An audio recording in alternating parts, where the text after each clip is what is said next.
Hi everyone, my name is Sanjeev and welcome to Decode AIML YouTube channel. तो आज हम लोग एक डीएसए प्रॉब्लम देखने वाले हैं जिसमें कि आपको एक एरे दिया जाता है, एरे ऑफ नंबर्स। ठीक है, और वो जो नंबर्स होंगे वो सॉर्टेड होंगे। ठीक है, सॉर्टेड इन होंगे असेंडिंग ऑर्डर। ठीक है, और आपको एक टारगेट इंटीजर दिया जाता है। तो आपको बताना है कि क्या इस एरे में कोई ऐसा पेयर एग्जिस्ट करता है जिसका कि सम टारगेट के इक्वल है। और अगर टारगेट के इक्वल है तो आपको कोई पेयर रिटर्न करना है, कोई भी, एनीथिंग इज फाइन, है ना।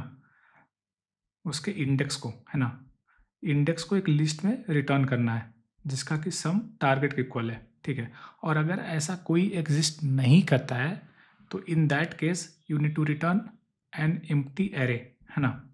तो ये आपका प्रॉब्लम है, और यहाँ पे कॉन्स्टेंट्स मेंशन्ड है कि जो हमारा एरे का साइज है that is from 2 to 10 to the power 4, है ना।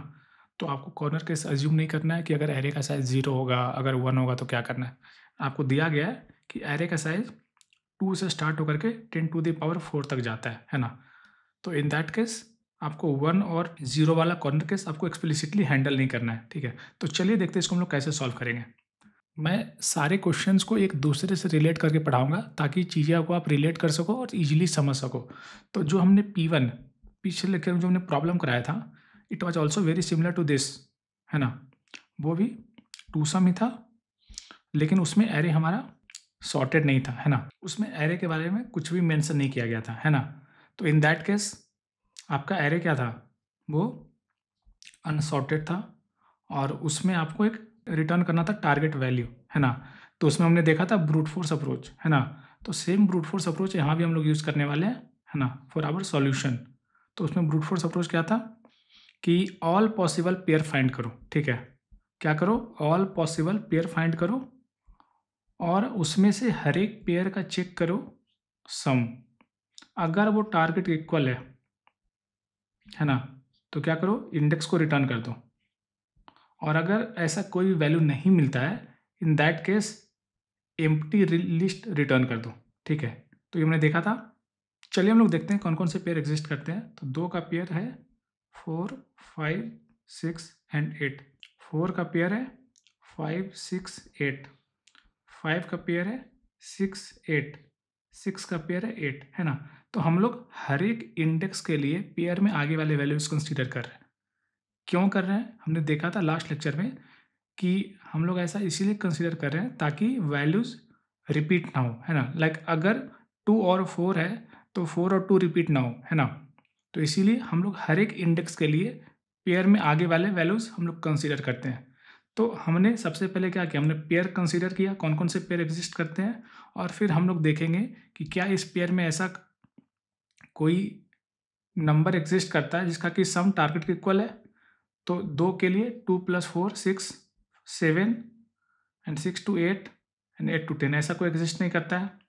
4 के लिए 4 और 5 9, 6 और 4 10, 8 और 4 12 कोई एग्जिस्ट नहीं करता है। 5 के लिए 5 और 6 11, और 5 और 8 13 तो एग्जिस्ट करता है। तो आप सीधे 5 और 8 के कोरस्पोंडिंग जो इंडेक्स है ना, 5 का इंडेक्स 2 है और 8 का इंडेक्स क्या है, 4 है, तो आप उसको रिटर्न कर दो। ठीक है, तो चलिए हम लोग उसका ब्रूट फोर्स अप्रोच लिखते हैं। ठीक है, तो ब्रूट फोर्स अप्रोच कैसा होगा, वो होगा 4, इसको मैं मानता हूँ इसका लेंथ n है। ठीक है, for I in range of n। तो यहाँ पे I 0 से लेके n-1 तक आइटरेट करेगा। दूसरा लूप लेंगे for j in range I +1 से लेकर के n-1 तक। ठीक है, उसके बाद इसके अंदर हम लोग कंडीशन चेक करेंगे। If array I plus array of J, अगर दोनों का सम अगर वो टारगेट के इक्वल है तो क्या करो, रिटर्न कर दो दोनों इंडेक्स, है ना। और अगर ऐसा नहीं है, ठीक है, तो जब आप लूप से बाहर आओगे तो फिर आप रिटर्न कर दो एम्प्टी लिस्ट। ठीक है, तो ये हमारा काइंड ऑफ बोल सकते हो सूडो कोड हुआ। ठीक है, इवन तो ये पाइथन का कोड है बट मैं इसको सूडो कोड बोल रहा हूँ, ठीक है। तो ये हमारा हुआ ब्रूट फोर्स अप्रोच, ठीक है। तो अगर आप इसका टाइम कॉम्प्लेक्सिटी देखते हो, है ना, तो इसका टाइम कॉम्प्लेक्सिटी क्या होगा, 2 लूप है, तो बाहर वाला लूप कितनी बार कॉल हो रहा है, n टाइम्स कॉल हो रहा है, और अंदर वाला loop effectively order of n square times call हो रहा है ना। क्योंकि बाहर वाला n तो अंदर वाला है, हर एक i के लिए अंदर वाला ऑलमोस्ट n टाइम्स कॉल हो रहा है, तो effectively order of n square times call हो रहा है। हमने देखा था किसी भी आइटरेटिव प्रोग्राम को हम लोग टाइम कॉम्प्लेक्सिटी कैसे कंप्यूट करते हैं, और हर एक अंदर वाले लूप के आइट्रेशन के लिए ये कांस्टेंट टाइम कॉल हो रहा है ना, कांस्टेंट टाइम या फिर ऑर्डर ऑफ 1। तो जो इसका टाइम कॉम्प्लेक्सिटी होगा, टाइम कॉम्प्लेक्सिटी कितना होगा, वो होगा ऑर्डर ऑफ n स्क्वायर, ठीक है। स्पेस कितना लगने वाला है इसमें, स्पेस लगेगा यहाँ पे, हम लोग कुछ भी एक्स्ट्रा स्पेस यूज नहीं कर रहे हैं। तो अगर हम लोग कुछ भी एक्स्ट्रा स्पेस यूज नहीं कर रहे हैं तो in that case it will take order of 1 time, ठीक है। तो हमने देखा ब्रूट फोर्स अप्रोच। तो चलिए अब हम लोग देखते हैं बेटर अप्रोच क्या है, ठीक है। इसको हमने देखा था लास्ट लेक्चर में देखा था P1 में कि अगर आपका एरे अनसॉर्टेड था, है ना, अगर आपका एरे अनसॉर्टेड था तो हमने क्या किया था, एक एडिशनल डेटा स्ट्रक्चर यूज किया था। वो क्या था, हैश टेबल। और हैश टेबल का प्रॉपर्टी होता है कि आप ऑर्डर ऑफ 1 टाइम में सर्च कर सकते हो किसी भी आइटम को, ठीक है। ये इसका प्रॉपर्टी था ऑर्डर ऑफ 1 अमोर्टाइज टाइम में। तो उसमें हमने क्या किया था कि हर एक इंडेक्स के लिए हम लोग पीछे वाले सारे वैल्यू हम लोग हैश टेबल में स्टोर कर रहे थे, है ना। और हर एक इंडेक्स पे चेक कर रहे थे कि टारगेट माइनस ए हैश टेबल में एग्जिस्ट करता है या नहीं। अगर एग्जिस्ट करता है तो उसके करस्पॉन्डिंग इंडेक्स को हम लोग रिटर्न कर दे रहे थे, है ना। तो हमने देखा था कि ये जो अप्रोच था, इसका जो टाइम कॉम्प्लेक्सिटी था that was order of n amortised, और स्पेस कॉम्प्लेक्सिटी जो था that was order of n, क्योंकि हम लोग एक्स्ट्रा स्पेस यूज कर रहे थे फॉर हैश टेबल।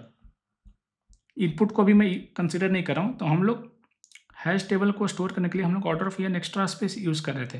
तो ये था हमारा बेटर अप्रोच। तो ये अप्रोच तब था जब हमारा एरे अनसॉर्टेड था, है ना, हमारा जब एरे अनसॉर्टेड था। तो अब हमारे केस में हमारा एरे क्या है, अब हमारा एरे क्या है, सॉर्टेड है।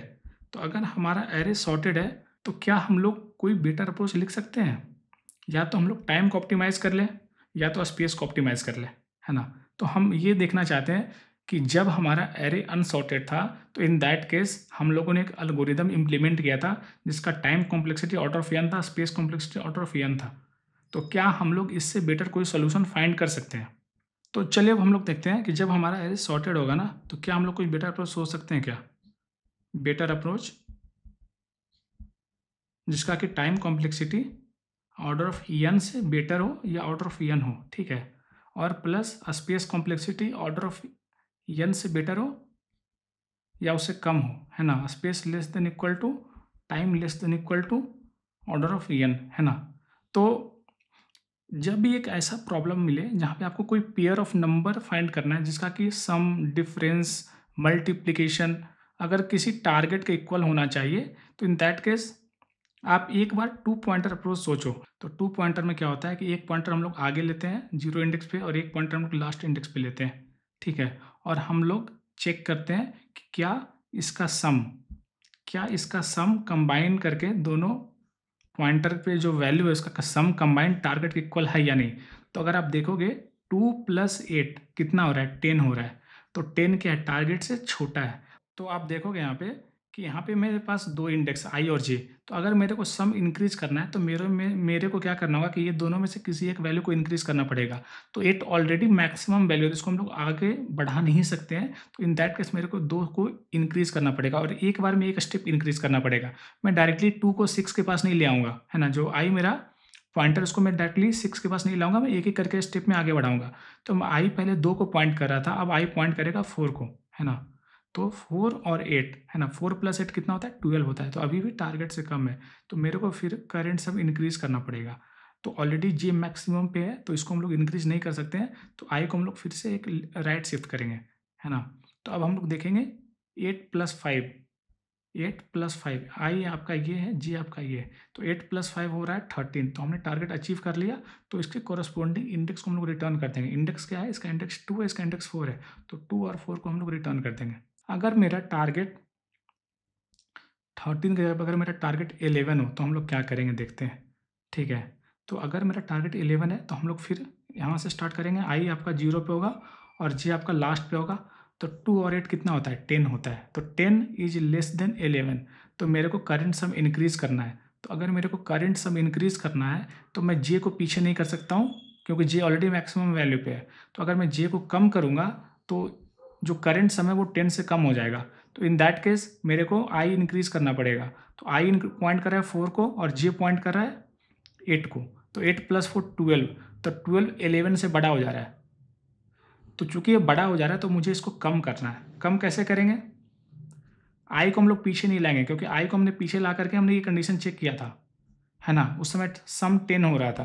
तो इन दैट केस हम लोग ट्राई करेंगे instead of moving back I, J को एक पीछे लाएं, है ना।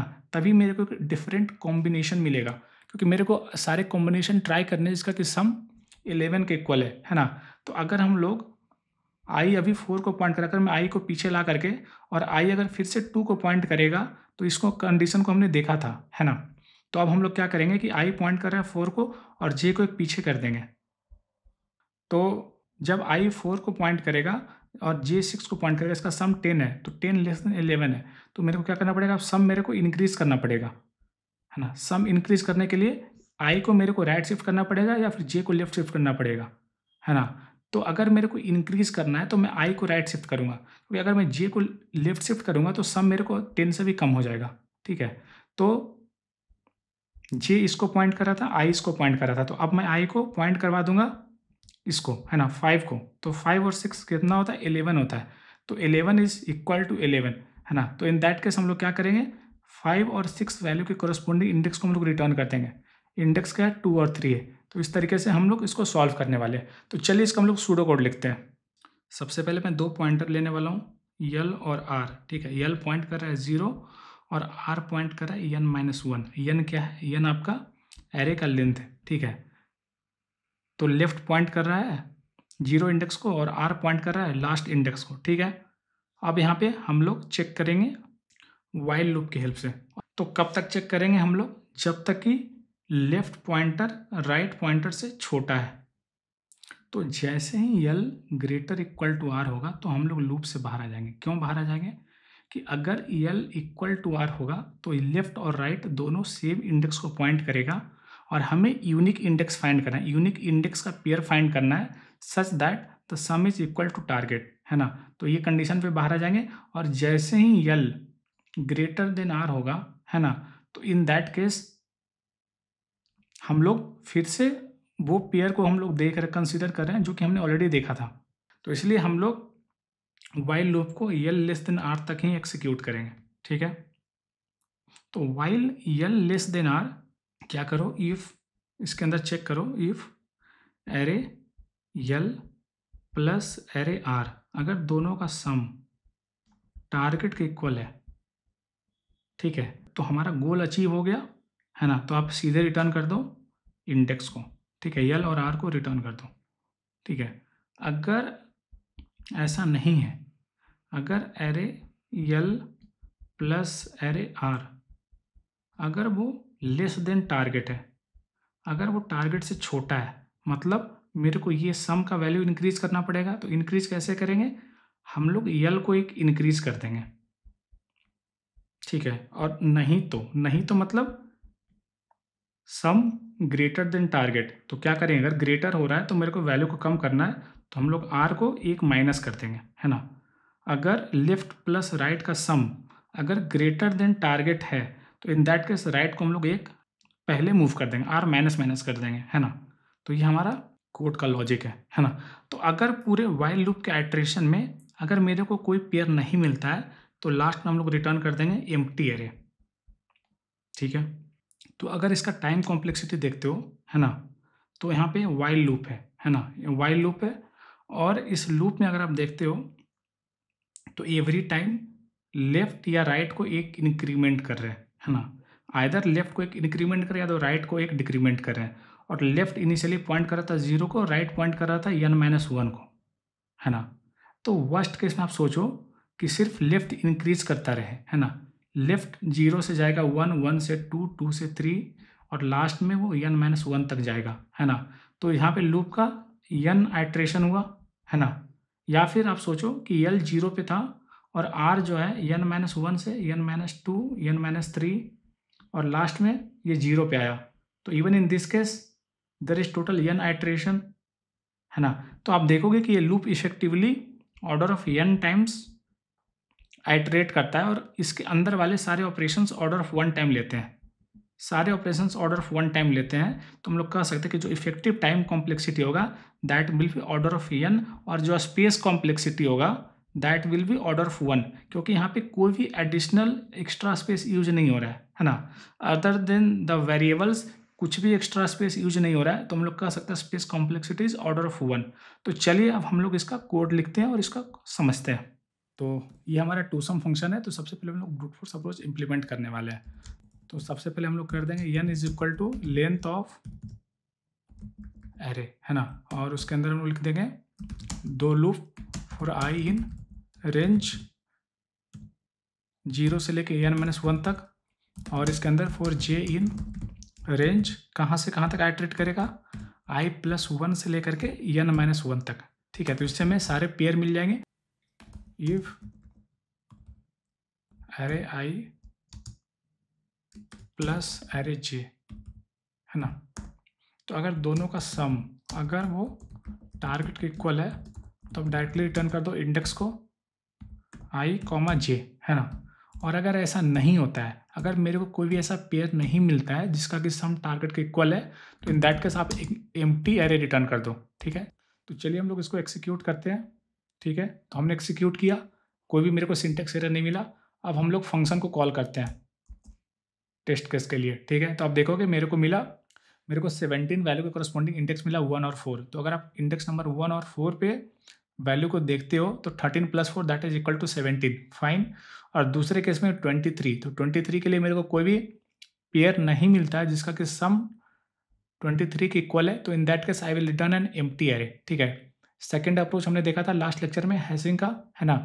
तो इसको मैं लिखूंगा नहीं, आप देख सकते हो यहाँ पे हमने एक डिक्शनरी क्रिएट किया और हर एक इंडेक्स के लिए हम लोग चेक कर रहे हैं कि क्या वो वैल्यू टारगेट माइनस एरे आई का वैल्यू क्या डिक्शनरी में एग्जिस्ट करता है। अगर करता है तो दोनों इंडेक्स को रिटर्न कर दो, और अगर एग्जिस्ट नहीं करता है तो इन दैट केस आप करंट वैल्यू को भी डिक्शनरी में ऐड कर दो, ताकि नेक्स्ट आइट्रेशन में आप करंट वैल्यू को भी कंसीडर कर सकते हो एज ए सेकेंड एलिमेंट। ठीक है, तो इस तरीके से हम लोग कोड लिखते हैं और इसका जो टाइम कॉम्प्लेक्सिटी होगा that is order of n, क्योंकि यहाँ पे सिंगल फॉर लूप है। और स्पेस कॉम्प्लेक्सिटी क्या होगा, that will be order of n, क्योंकि हम लोग यहाँ पे एक्स्ट्रा स्पेस यूज करें हैश डिक्शनरी का।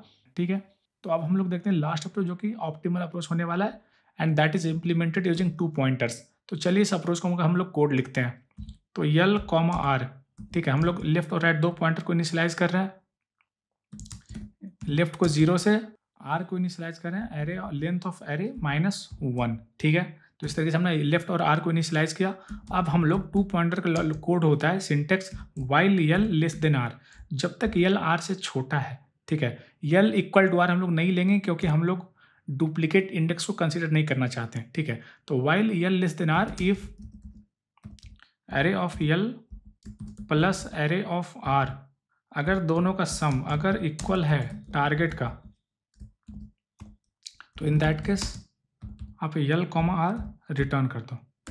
और नहीं तो अगर दोनों का सम अगर टारगेट से छोटा है, तो अगर सम टारगेट से छोटा होगा तो हम क्या करेंगे, करंट सम को इंक्रीज करेंगे। और सम को इंक्रीज कैसे करेंगे, लेफ्ट पॉइंटर को इंक्रीमेंट कर देंगे, लेफ्ट प्लस इक्वल टू 1।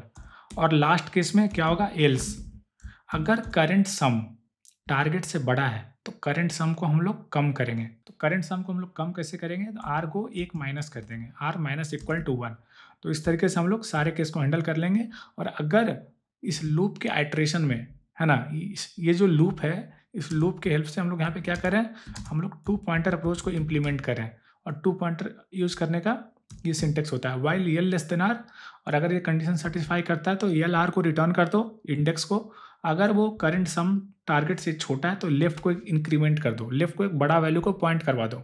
और अगर वो करंट सम टारगेट से बड़ा है तो आर को एक छोटा कर दो, आर को एक छोटे वैल्यू को पॉइंट करा दो, ताकि जो टोटल सम है वो कम हो जाए, है ना। और अगर हम लोग लूप से बाहर आते हैं और मेरे को ऐसा कोई भी वैल्यू नहीं मिलता है तो मैं एक empty list, empty array return कर दूंगा। ठीक है, तो चलिए हम लोग इसको एक्सिक्यूट करते हैं। तो अब देखोगे मेरे को सेम इंडेक्स मिला 1 और 4, तो इंडेक्स नंबर 1 पे 4 है और इंडेक्स नंबर 4 पे 13 है, तो 13 प्लस 4 इज इक्वल टू 17। तो सेकंड केस में आप देखोगे कि ऐसा कोई भी पेयर एग्जिस्ट नहीं करता है जिसका कि सम 23 के इक्वल है, तो in that case I am returning N empty array. तो ये वाला जो अप्रोच है इसका टाइम कॉम्प्लेक्सिटी क्या है, ये लूप कितनी बार आइटरेट हो रहा है, order of n times iterate हो रहा है, हमने इसको देखा था। तो हर एक आइटरेशन में it is taking order of 1 time, कुछ कांस्टेंट ऑपरेशंस हो रहे हैं, ठीक है। तो effective time complexity order of n है, और जो स्पेस कॉम्प्लेक्सिटी है that is order of 1, constant space हो रहा है, कुछ भी एक्स्ट्रा स्पेस यूज नहीं हो रहा है अदर देन ये दो वेरिएबल का, है ना। तो हम लोग कह सकते हैं कि ये जो अप्रोच है इसका टाइम कॉम्प्लेक्सिटी है बिग O ऑफ n, और जो स्पेस कॉम्प्लेक्सिटी है वो है बिग O ऑफ 1। तो this is the most optimal approach, है ना। तो अगर आपको इंटरव्यू में ये क्वेश्चन पूछा जाता है तो start with brute force to better solution to this optimal solution 2 pointers, ठीक है। तो हमने देखा कि हमने इस क्वेश्चन को रिलेट किया हमारा पुराना क्वेश्चन, प्रीवियस क्वेश्चन, जिसमें कि एरे अनसॉर्टेड था, है ना। तो उस अप्रोच को हम लोग यूज़ करके हमने इसको इम्प्रूव किया, क्योंकि अगर यहाँ पे एक्सप्लिसिटली मेंशन था कि एरे सॉर्टेड है, तो हम लोगों ने सॉर्टेड प्रॉपर्टी का यूज़ किया, कैसे, यूजिंग 2 पॉइंटर्स, ठीक है। अब हम लोग ये जो अप्रोच हमने देखा है, 2 पॉइंटर जो अप्रोच हम देखा है इन 2 सम सॉर्टेड एरे, इसका यूज़ करके हम लोग आने वाले 3 सम और 4 सम वाले प्रॉब्लम को करने वाले हैं। तो अगर आप इस प्रॉब्लम को अच्छे से समझते हो तो आपका 3 सम और 4 सम उसका सॉल्यूशन बहुत ईजी हो जाता है। तो अगर आपने नहीं समझा तो आप इसको दोबारा देखो, और फिर मिलते हैं आपको 3 सम और 4 सम वाले प्रॉब्लम में, और साथ में उसको सॉल्व करते हैं बाय द लर्निंग्स जो हमने इस लेक्चर में सीखा है। तो चलिए मिलते हैं अगले लेक्चर में एक नए टॉपिक के साथ। Till then bye, happy learning.